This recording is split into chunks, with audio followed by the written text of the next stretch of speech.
Բենզինը նկատել եմ, որ մի քիչ թանկացել է։ Այս վերջին օրերին եք նկատել, որ թանկացել է։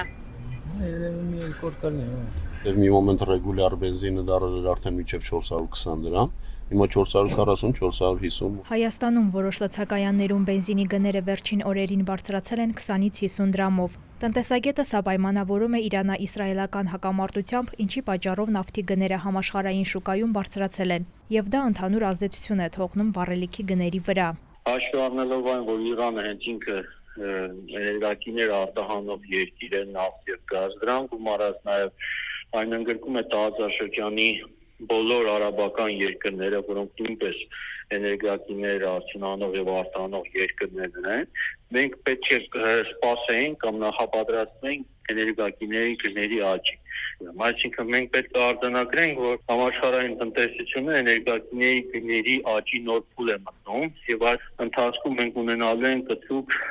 տատանումներ շուկայում։ Կենտրոնական բանկից հայտնում են, որ գնաճային հիմնական ազդեցությունը կարող է փոխանցվել միջազգային գներից։ Վառելիքի ներմուծման կախվածությունը Իրանից սահմանափակ է, սակայն նավթի բարձր գները կարող են որոշակիորեն բարձրացնել ներքին գները։ Իրանից ներմուծվող որոշ պարենային ապրանքների դեպքում նույնպես հնարավոր են գնային ճնշումներ։ Կենտրոնական բանկի նախնական գնահատմամբ ընդհանուր ազդեցությունը կարող է կազմել մինչև 0,5%-ային կետ գնաճի վրա։